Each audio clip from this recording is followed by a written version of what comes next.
Bismillahirrahmanirrahim. Assalamualaikum warahmatullahi wabarakatuh. Innal hamdalillah nahmaduhu wa nasta'inuhu wa nastaghfiruh wa na'udzu billahi min shururi anfusina wa min sayyiati a'malina may yahdihillahu fala mudilla lahu wa may yudlilhu fala hadiya lahu. Asyhadu an la ilaha illallah wahdahu la syarika lahu wa asyhadu anna Muhammadan abduhu wa rasuluh. Ballagha ar-risalata wa adda al-amanata wa nasaha al-ummah wa jahada fi sabilillahi haqqa jihadihi hatta atahu al-yaqin. Allahumma salli ala Muhammad wa ala ali Muhammad kama sallaita ala Ibrahim wa ala ali Ibrahim wa barik ala Muhammad wa ala ali Muhammad kama barakta ala Ibrahim wa ala ali Ibrahim fil alamin innaka Hamidum Majid. Rabbi shrah li sadri wa yassir li amri wahlul 'uqdatam min lisani yafqahu qawli. Rabbana atina fid dunya hasanah wa fil akhirati hasanah wa qina adzabannar. Allahumma 'allimna bima yanfa'una wanfa'na bima 'allamtana warhamna innaka anta arhamur rahimin. Allahumma arinal haqqa haqqan warzuqna ittiba'ah wa arinal batila batila warzuqna ijtinabah. Allahumma inna nas'aluka wa hubbaka wa hubba nabiyyika wa hubba kitabika wa hubba amalin yuqarribuna ila hubbik. Allahumma ja'al hubbaka ahabbu ilayna minal ma'il baridi 'inda dhama amin ya rabbal alamin. Amma ba'd. Alhamdulillah anak-anak sekalian, kita bersyukur pada Allah Subhanahu wa taala pada sore hari ini Allah Subhanahu wa taala kembali memberikan taufiknya pada Allah Subhanahu wa taala untuk kita bisa bermajlis kembali meneruskan pembacaan dari kitab Syama'il Muhammadiyah. Semoga pembacaan kita dari kitab ini menjadi pembacaan yang barokah dan memberikan ilmu buat kita untuk membangun kecintaan kita yang semakin dalam kepada Nabi kita Muhammad sallallahu alaihi wasallam dan membimbing hidup kita untuk menjadi seorang mukmin yang benar-benar mengikuti sunnahnya Rasulullah sallallahu alaihi wasallam, ya, serta berakhlak sebagaimana akhlaknya Rasulullah sallallahu alaihi wasallam. Baik, ya syabab, insyaallah nastamir fi qiraatil ahadits. Laqad wasalna ila bab ma jaa fi khuluqi Rasulillah sallallahu alaihi wasallam wa qara'na ba'd al ahadits hunak wa al-yawm naqra'u bidayatan min hadits raqam 331 sahih. Ada hadis. Baik, bismillah, iqra. Irfa' sautak. Bismillahirrahmanirrahim. Alhamdulillahirabbil alamin wa bihi nasta'inu ala umurid dunya waddin. Wa sallallahu ala sayyidina Muhammadin khatamin nabiyyin wa alihi washabihi ajmain. Allahumma ighfir lana wa li masyayikhina wa li jami'il muslimin ajmain. Amin ya rabbal. Qala al-muallif Abi Isa Muhammad bin Isa bin Surah At-Tirmidzi fi kitabih Asy-Syama'il Muhammadiyah. Bab ma jaa fi khuluqi Rasulillah sallallahu alaihi wasallam. Haddatsana Qutaibah qala haddatsana Qutaibah bin Sa'id wa Ahmad bin Abdata wal Qabid wal Dabbi huwa ad-Dabbina wa ad-Dabbi wal ma'na wahidun. Qala haddatsana Hammad bin Zaid an Salm al-Alawi an Anas bin Malik an Rasulillah sallallahu alaihi wasallam annahu kana indahu rajulun bihi atharu safratin. Qala wa kana Rasulullah sallallahu alaihi wasallam la yakadu yuwajihu ahadan bi syai'in yakrahuhu. Falamma qama qala lil qaumi law qultum lahu yad'u hadhihi sufrata. Naam. Baik. Na'khudh al-hadits al-yawm an Anas bin Malik. Ya, jadi ini hadis yang kita baca pertama ini adalah dari Anas bin Malik an Rasulillah sallallahu alaihi wasallam, tentang atau dari Rasulullah sallallahu alaihi wasallam annahu kana indahu rajulun bihi atharu safrah, bahwa suatu hari ada seorang yang di dekat Rasulullah SAW, sedangkan dia membawa asar sofroh, itu artinya bau di badannya itu adalah bau sofroh. Sofroh itu adalah salah satu dari jenis minyak wangi yang biasanya digunakan untuk wanita. Kan minyak wangi itu ada yang untuk laki-laki, ada yang untuk perempuan, ya kan? istilahnya apa istilahnya itu yang untuk laki-laki bau-baunya itu lebih kesannya lebih lembut ya kan. Kalau yang perempuan biasanya lebih kuat begitu ya. Nah, walaupun nanti perempuan pakai minyak wangi itu kan bolehnya hanya di rumah, ya. Tapi boleh mereka pakai minyak wangi, dan itu minyak wangi khusus yang biasanya nanti bau-baunya juga khas. Umpamanya minyak wangi kembang melati, yasmin. Nah, itu kalau dipakai oleh yang laki-laki, kamu laki-laki kok pakai minyak wangi bau yasmin sih, gitu ya. Itu memang minyak wangi untuk perempuan, ya, khusus untuk perempuan, ya. Nanti kemudian ada minyak wangi khusus untuk laki-laki, bau-baunya juga khas. Nah, sofroh adalah salah satu jenis daripada minyak wangi yang biasanya digunakan untuk perempuan. Tapi ini sahabat laki-laki kok pakainya sofroh, gitu ya. Lalu kemudian qala wa kana Rasulullah sallallahu alaihi wasallam la yakadu yuwajihu ahadan bi syai'in yakrahuhu. Dan biasanya Rasulullah SAW itu tidak suka, ya, langsung menegur orang di hadapannya. Maksudnya tidak suka kalau langsung menyebut langsung di depan orang tersebut, gitu. Sehingga orang itu akan sangat malu, ya, akan ditegur Rasulullah. Kamu kok pakai minyak wangi perempuan sih? Apa nggak malu kamu? Nah, gitu kan? Kan bayangkan bagaimana malunya dia kan? Ya, kamu laki-laki pakai minyak wangi perempuan, nah, gitu. Makanya Rasulullah nggak suka dengan seperti itu, karena seperti itu akan menjatuhkan orang, akan merasakan dia akan rasa malu. Maka falamma qama, ya, maka ketika orang tadi itu berdiri, qala lil qaum, maka Rasulullah SAW berkata atau berpesan kepada yang lain, ya, lau qultum lahu yada'u hadhihi safrah. Tolong deh kalau ada yang bisa ngasih tahu dia jangan lagi pakai minyak wangi itu. Gitu ya, karena itu minyak wangi khusus untuk perempuan. Jadi pakailah minyak wangi yang memang biasanya dipakai untuk laki-laki, ya, seperti minyak misk, ya, yang bau gaharu, bau kayu-kayuan, rempah-rempahan, itu memang ada yang baunya memang khususnya biasanya untuk laki-laki. Nah, begitu, ya. Nah, sehingga di sini menunjukkan akhlak Rasulullah Sallallahu Alaihi Wasallam bahwa beliau itu malu, ya, untuk menjatuhkan orang di mata orang lain itu beliau malu. Haya adalah salah satu daripada sifat kemuliaan, ya. Nah, tapi tidak untuk thalabul ilmi. Kalau dalam thalabul ilmi adanya haya, maka itu semua datangnya dari syaitan. Karena thalabul ilmi itu nggak boleh haya. Haya untuk bertanya, malu untuk bertanya, nggak boleh. Karena kalau malu bertanya nanti kemudian jadinya jahil, memelihara kejahilan itu nggak boleh. Ya, ketika ada kesempatan bertanya tidak tahu dan ada kesempatan bertanya, bertanyalah, nggak boleh malu. Karena orang yang malu tidak akan bisa belajar, nggak dapat ilmu. Nah, tapi kalau dalam urusan-urusan lain, rasa malu itu penting. Ya, malu kalau suaranya teriak-teriak, ya, dikenal nanti suaranya kasar. Malu kalau kemudian makannya paling banyak sendiri, yang lain nggak kebagian. Ya, malu kalau kemudian kelihatan tamak. Malu kalau kemudian kelihatan kok membuli temannya. Malu kalau terlihat meniru-niru gaya orang kafir hidupnya, pakaiannya, gaya bicaranya, gaya hidupnya meniru orang kafir, malu. Ya, apa yang membuat dia begitu? Ya, akhlaknya, dan itu adalah sifatmu mulia. Paham tuh masyabab? Ya.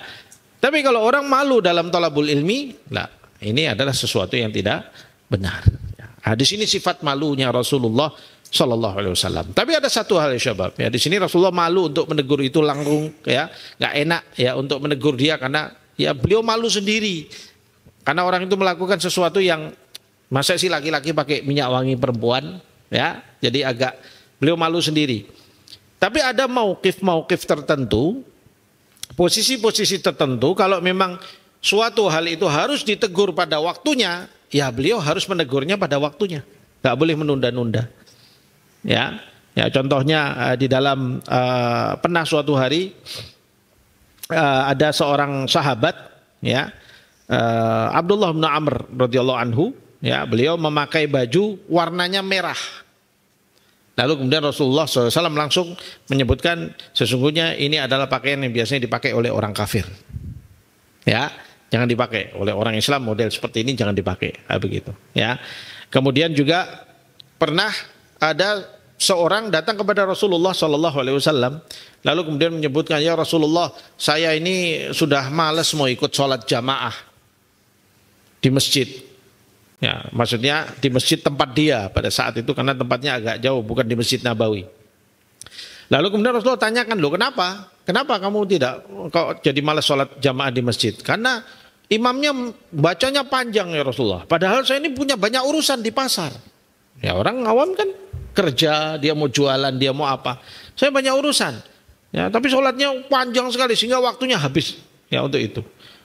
Mendengar itu Rasulullah langsung marah.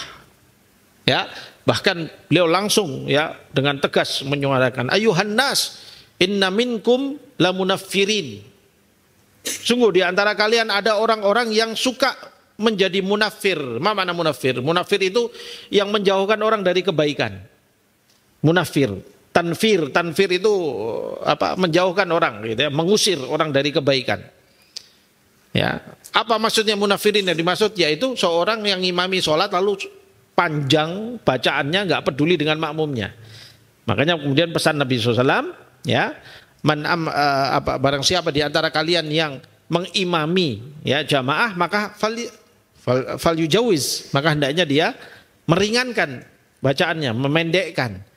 Ya, karena di antara mereka nanti ada orang yang mungkin sudah tua dan lemah, atau ada dzul hajah, orang yang punya hajat. Nah, ini hati-hati nih antum sudah hafidul Quran yang mungkin nanti jadi imam. Ya, jangan nanti sholat duhur surat Al-Baqarah dihabisin rakaat pertama.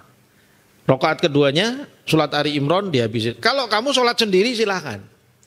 Ya, tapi kalau kamu sholat berjamaah, kamu ngimami, kamu harus lihat makmummu, ya, siapa mereka dan bagaimana mereka. Ustaz, sholat subuh kan sunnahnya dipanjangkan. Iya, tapi nggak sepanjang itu juga. Ya, nggak sepanjang itu juga karena mungkin orang punya hajat. Ya, kalau di sini umpamanya, oh ini kan semua santri nih Ustaz, kan jelas semuanya. Iya, tapi kan ada yang lemah juga. Kalau surat Al-Baqarah dari awal sampai akhir dalam satu rakaat, ya coba aja kalau nggak ada yang pingsan nanti, ya nggak kuat berdiri lama. Makanya nggak boleh panjang-panjang. Cukup, ya cukupnya dipanjangkan sedikit dalam kadar untuk mengambil hikmah-hikmah dari bacaan dan tadabbur di dalam bacaan tidak mengapa.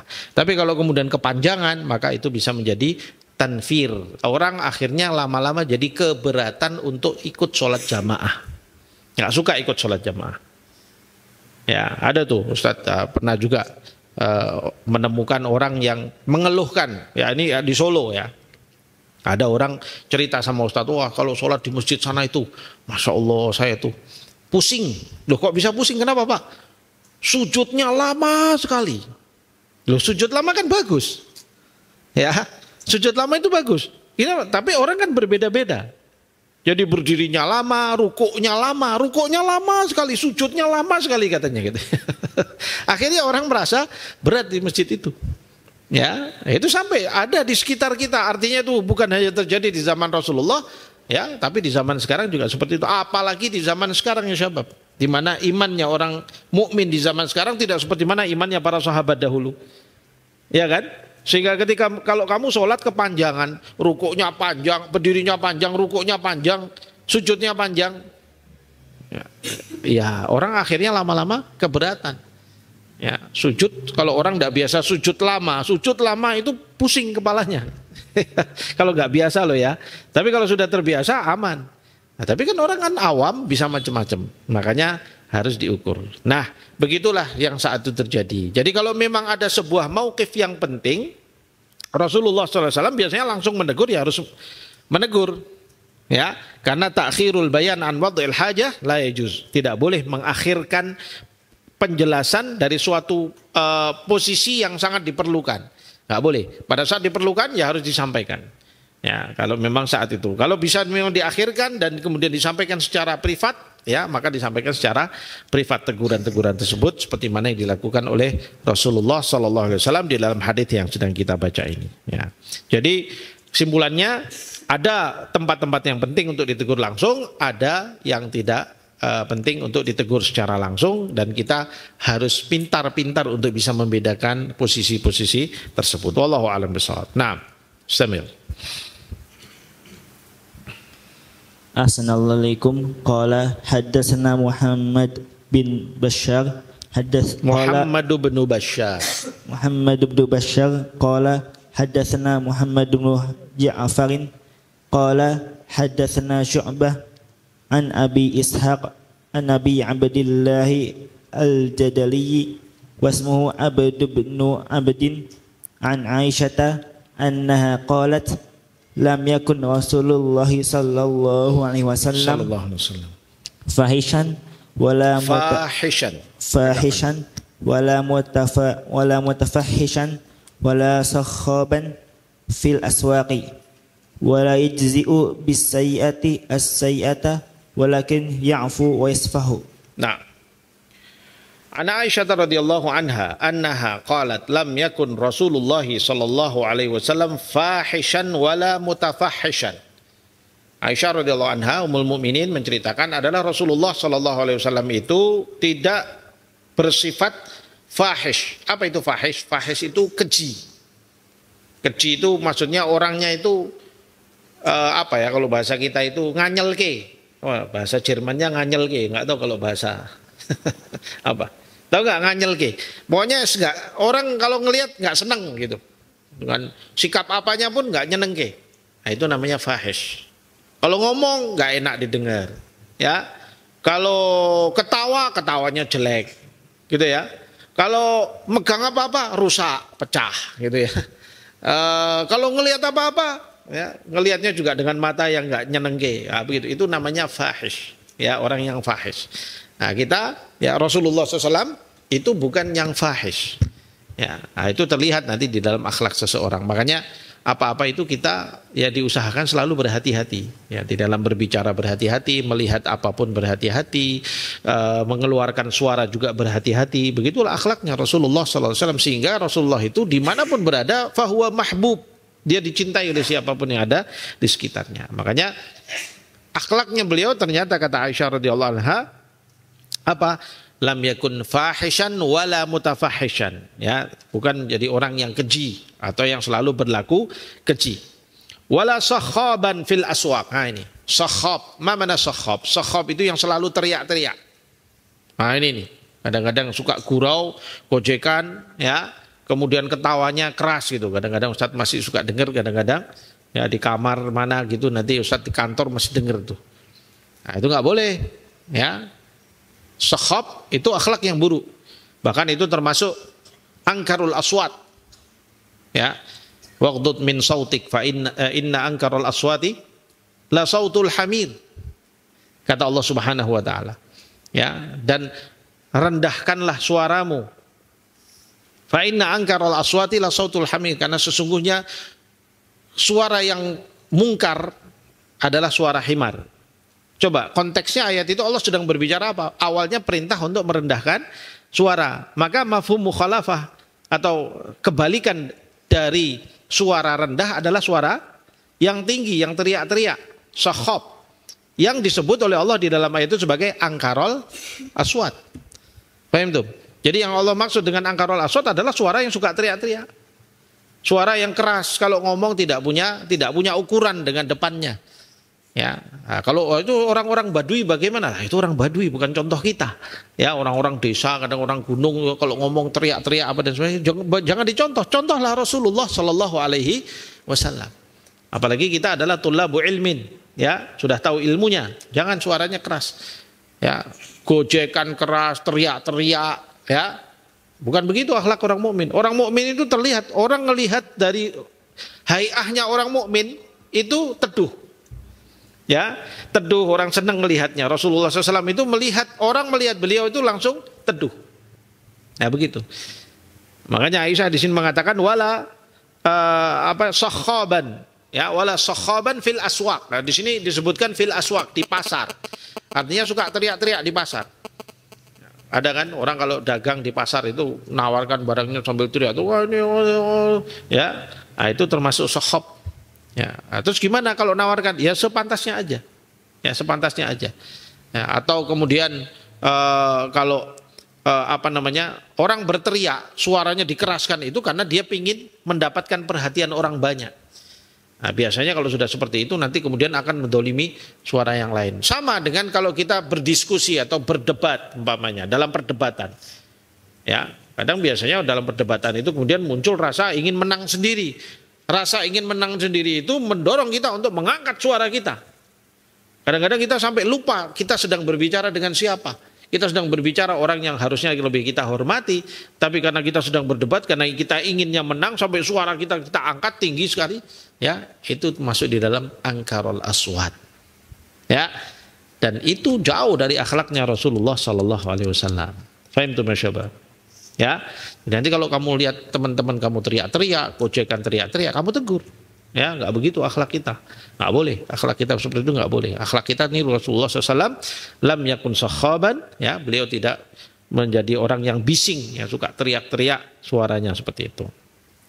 Wala yajzi'u bisayyi'ati sayyi'ah, dan nggak balas keburukan dengan keburukan. Ya, dipukul orang balas mukul gitu nggak, ya.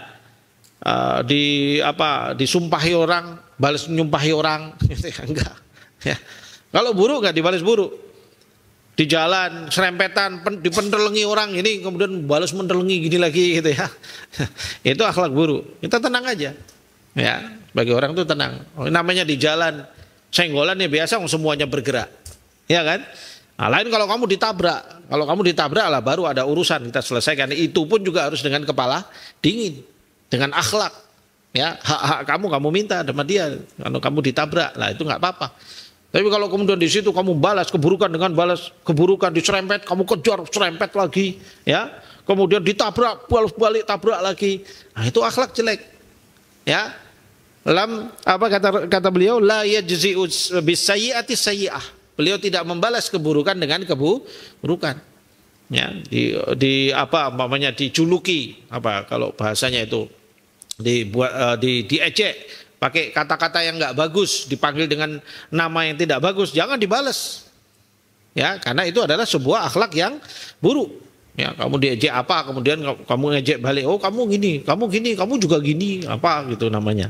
Ya, sehingga kemudian akhirnya yujzi'us sayyi'ah bis sayyi'ah. Akhirnya dua-duanya terjerumus pada perbuatan buruk. Makanya Rasulullah tidak membiasakan diri dengan itu. Nah, kita harus membiasakan diri untuk jangan seperti itu. Dituduh orang apa, ambil aja positifnya. Ya, mau dibilang apa sama orang, bilang aja, ambil saja positifnya, nggak dibalas. Ya, tapi kalau dipuji orang, beliau akan memuji balik. Nah, karena pujian itu hal baik. Ya, contoh. Di antara bentuk pujian dan doa yang baik adalah salam. Makanya kita diperintahkan untuk menjawab salam. Kamu dipuji, Masya Allah, kamu ini pinter. Ya, kamu balik lagi sama dia, Masya Allah, anak pinter ya, gara antum yang ngajari anak, Ustaz. Atau mas, atau akhi, gitu ya. Antum yang, wah saya nggak ngajari apa-apa, tapi anak belajar banyak dari antum, Masya Allah. Jazakallah khair. Nah, semua jadi baik. Muncullah mahabbah kecintaan. Tapi kalau antum pinter, iya saya pinter nggak kayak kamu, bodoh. Nah, ini namanya orang nggak punya akhlak, ya. Amit-amit kayak kamu, nah, gitu. Itu namanya orang nggak punya akhlak, orang di pinggir jalanan yang nggak punya ilmu, ya. Nah, Rasulullah tidak begitu, ya. Nah, walakin ya'fu wa yasfah. Tapi Rasulullah Sallallahu Alaihi Wasallam selalu memaafkan, wa yasfah, dan selalu bersalaman, ya. Ya, selalu bersalaman, ya tasaffah bainal mu'minin, suka salaman, karena bersalaman itu ya selain mengikat hati-hati sesama orang mukminin, ya Rasulullah SAW menyebutkan tidak ada dua orang mukmin bersalaman kecuali gugurlah dosa keduanya. Jadi kalau selain kita banyak istighfar, banyak aja salaman sama teman, ketemu salaman, halo khair, alhamdulillah, yo sehat selalu, semangat, ya, kasih semangat, kasih energi positif, ya ke teman-temannya, sehingga bareng-bareng semuanya bersama-sama untuk maju dan betul-betul punya semangat untuk belajar. Begitulah akhlaknya Rasulullah Sallallahu Alaihi Wasallam. Nah, lanjut. Assalamualaikum. Qala haddatsana Harun bin Ishaq al-Hamdani qala haddatsana Abadatu an Hisham bin Urwata an abihi an Aisyata qalat ma daraba Rasulullah sallallahu alaihi wasallam biadihi syai'an qattun illa an yujahida fi sabilillah wala darba khadiman aw imratan. Nah, hadis dari Aisyah lagi, Ya, beliau berkata, qalat ma daraba Rasulullah sallallahu alaihi wasallam biyadihi syai'an qattun illa an yujahida fi sabilillah. Adalah Rasulullah SAW itu enggak pernah tangannya untuk memukul sesuatu. Ya, kecuali kalau dalam di medan berada di medan jihad fi sabilillah. Bawa pedang, ya kalau di medan jihad.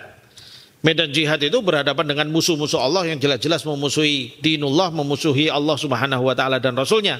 Di situ bukan tempatnya orang elus-elusan, tapi di situ tempatnya orang apa? Penggal-penggalan, ya, pukul-pukulan yang namanya perang. Jangan salah tempat. Tempat damai kamu malah mukuli orang, tempat perang kamu malah lari. Nah, ini namanya pengecut. Ya, bukan begitu akhlak Rasulullah, akhlak para sahabat. Kalau di tempat damai, ya beliau akan damai dengan siapapun, bahkan dengan orang yang buruk. Nanti kita akan ambil hadisnya di depan. Bagaimana akhlak Rasulullah kepada orang yang bersikap buruk pada beliau, tetap beliau akan baik. Itu kalau di tempat damai. Tapi kalau di medan jihad, jelas berhadapan dengan musuh-musuh Allah, berhadapan dengan orang-orang kafir yang memerangi Islam dan kaum muslimin, maka yang ada di situ adalah semangat di dalam jihad dan berani. Ya, Rasulullah pegang pedangnya, ya, berhadapan dengan musuh, ya sudah, ayo. Ya, penggal-penggalan, pukul-pukulan, ya, bunuh-bunuhan. Nah, begitu. Karena memang orang mukmin dalam berjihad itu fayaqtuluna wa yuqtalun. Ya, orang mukmin itu membunuh atau dibunuh di medan jihad seperti itu. Ya, jangan sebaliknya, fahim tuh syabab.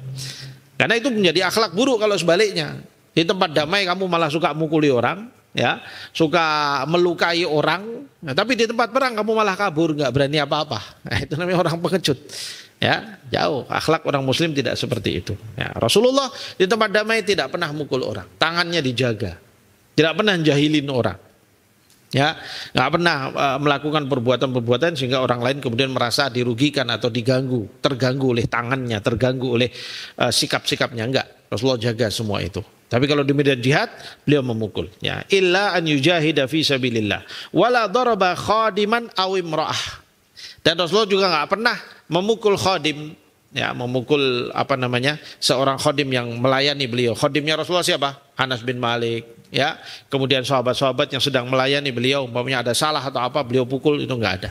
Ya, walam ra'ah, dan juga tidak pernah memukul wanita, ya, tidak pernah memukul wanita, karena mukul wanita itu adalah bentuk daripada kelemahan dan keburukan akhlak, karena memang wanita itu makhluk yang lemah. Nah, begitu. Jadi akhlak Rasulullah SAW itu sampai seperti itu. Bagaimana rasa kasih sayangnya Rasulullah SAW. Bahkan kepada khadimnya sendiri pun beliau tidak pernah marah. Kemarin kita ambil hadis yang menyebutkan Rasulullah SAW tidak pernah. Anas bin Malik menceritakan 10 tahun aku melayani Rasulullah SAW, beliau tidak pernah mengeluarkan kata-kata kepadaku tidak. Ya, atau menanyakan kepadaku, kamu melakukan apa, kamu ngapain, kamu begini, ngapain kamu kemarin begitu, lah begitu. Ya, nggak ada. Sampai selembut itu akhlaknya Rasulullah Shallallahu Alaihi Wasallam, dan begitulah yang menjadi contoh buat kita semuanya. Ya. Nah, Mustamir. Assalamualaikum. Qala hadasna Ahmad bin Abdat ad-Dubiy qala hadasna Fudail bin Iyad an Mansurin an Az-Zuhri an Urwata an Aisyata qalat ma ra'aitu Rasulullah sallallahu alaihi wasallam muntasiran min madlamatin dulimaha qattu ma lam yuntahak min maharimillahi ta'ala syai'un fa idzan tuhika min maharimillahi syai'un kana min ashaddihim fi dzalika ghadaban wa ma huyyira baina amrayni illa ikhtara aysarahuma ma lam yakun ma'saman. Nah, hadis dari Aisyah lagi, ya. Qalat ma ra'aitu Rasulullah sallallahu alaihi wasallam muntasiran min madlamatin dulimaha qattun ma lam yuntahak min maharimillahi ta'ala syai'un. Aku tidak pernah melihat Rasulullah SAW membalas dari sebuah perbuatan dolim di mana beliau didolimi dengannya.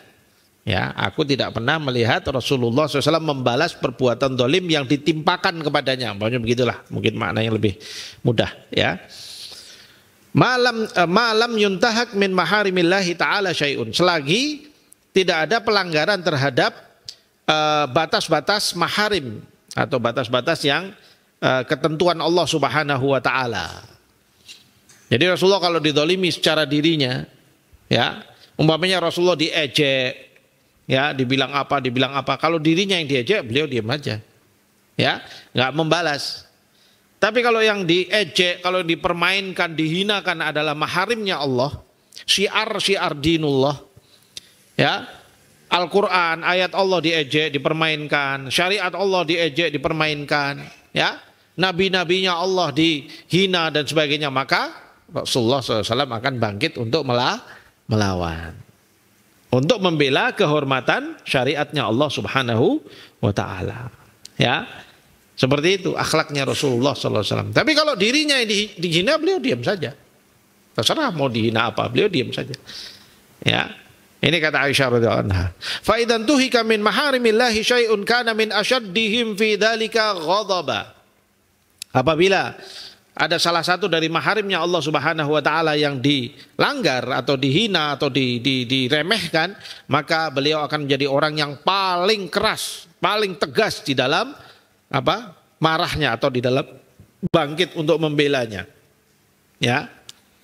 Tapi kalau dirinya sendiri yang beliau, ya, ada peristiwa suatu hari ada orang Badui. Orang Badui itu kan memang kebiasaannya kasar, ya. Mereka orang daerah pedalaman yang kadang-kadang mereka belum mendapatkan, bukan kadang-kadang, kebanyakan mereka tidak mendapatkan ilmu. Sehingga kadang-kadang datang ke kota, ketemu Rasulullah SAW di Madinah, ya, lalu sikapnya masih keluar kasar-kasarnya itu. Ya, kadang ngomong ceplas-ceplos sama Rasulullah, ya. Kemudian pertanyaannya juga pertanyaan polos, walaupun para sahabat suka mendengar kalau ada orang Badui datang lalu tanya sama Rasulullah SAW, biasanya para sahabat senang karena akan dapat ilmu. Ya. Nah, pernah ada seorang Badui datang pada Rasulullah SAW. Kemudian karena dia juga Badui miskin, ya, lalu dia datang ke kota Madinah, masuk ke Masjid Nabawi, ketemu sama Rasulullah SAW. Terus pada saat itu Rasulullah duduk, ya, dari belakang itu dia pegang ridaknya, selendangnya Rasulullah SAW, kemudian dicekikkan begini, ya, sampai terlihat, kata sahabat, terlihat lipatan-lipatan daging lehernya Rasulullah SAW dan merahnya bekas selendang tersebut. Dicekik gini lalu mengatakan, wahai Muhammad, berikan kepadaku dari harta yang hartanya Allah, bukan hartamu. Maksudnya dia mau minta. Dia mau minta sama Rasulullah SAW bagian, karena dia orang fakir, mau ngambil dari Baitul Mal. Minta haknya dari Baitul Mal, tapi caranya, ya, namanya orang Badui. Ya, orang Badui itu seperti itu, kasar sekali. Ya, langsung, wahai Muhammad, berikan harta, bukan dari hartamu, dari hartanya Allah itu untukku. Tapi gaya cara mintanya begitu. Ketika dicekik begitu Rasulullah SAW dari belakang gini kan. Dalam riwayat itu dikatakan apa yang dilakukan Rasulullah? Rasulullah melihat ke belakang gini, kemudian ketika melihat wajahnya, Rasulullah tersenyum. Ya, Rasulullah fatabassama lahu. Ya, Rasulullah tersenyum sama dia. Kalau kita gimana? Nah, ya kamu minta-minta jangan nyekik-nyekik gini dong, nah, gitu kalau kita, gitu kan. Tapi kalau Rasulullah SAW tersenyum, lalu kemudian karena melihat senyumnya Rasulullah, akhirnya dia melepaskan ikatannya. Kemudian Rasulullah katakan, Rasulullah perintahkan ambilkan dari harta itu untuk diberikan kepada dia karena dia berhak untuk mendapatkannya. Coba kalau itu kejadian sama kita, ya.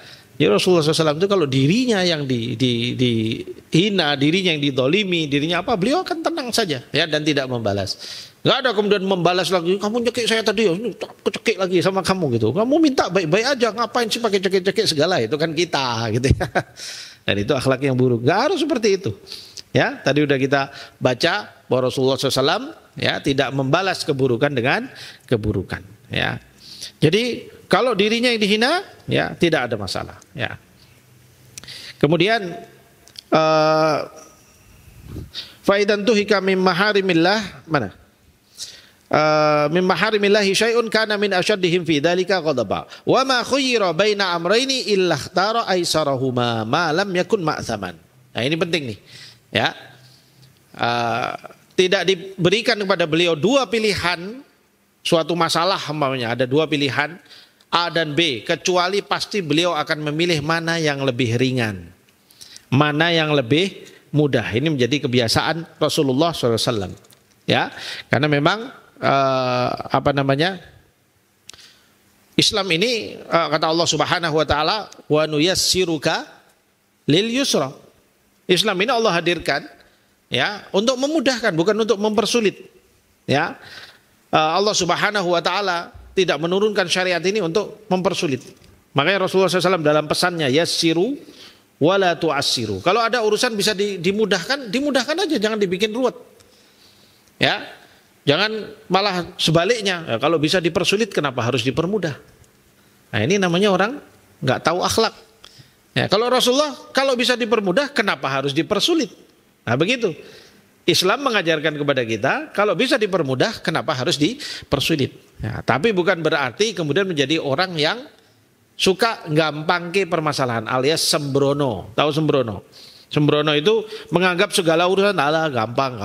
Kan untuk memudahkan, pilih yang mudah, tapi sebenarnya bukan itu kebenaran. Tetap fokus pada kebenarannya mana, lalu mana yang mudah, maka itu menjadi pilihan yang dia laksanakan. Nah, begitulah kebiasaan Rasulullah Sallallahu Alaihi Wasallam. Sehingga ya, terlihat bagaimana di sini hilmun Nabi Sallallahu Alaihi Wasallam. Hilm itu adalah kebijaksanaan, sosok yang sangat bijaksana Rasulullah Sallallahu Alaihi Wasallam. Ya, karena kalau orang diajari dengan segala hal yang sulit, yang semakin sulit, maka dia akan bosan, dia akan lari. Maka Rasulullah selalu memilih mana yang lebih mudah. Sholat panjang itu sulit. Nah, maka disuruh untuk ya udah pendekkan aja, ngapain panjang-panjang, ya orang berlaku buruk pada dia itu sulit. Kalau dibalas keburukan maka akan membawa permasalahan semakin jauh. Udah dimudahkan aja, dimaafkan, selesai urusan. Nah, begitu. Orang mencela dia, udah nggak usah dibalas. Kenapa? Lebih mudah untuk kita memaafkan dia, ya. Nah, seperti itulah akhlak yang diajarkan oleh Rasulullah Sallallahu Alaihi Wasallam pada kita semuanya. Ya, adunu naktafi lahuna awalan. Ya, mudah-mudahan yang kita baca ini bermanfaat dan bisa kita amalkan dalam keseharian kita. Dapat kita tiru contoh akhlaknya Rasulullah Sallallahu Alaihi Wasallam buat kita semuanya. Aku qouli hada wa astaghfirullahi li wa lakum. Wabillahi taufiq wal hidayah. Wassalamualaikum warahmatullahi wabarakatuh.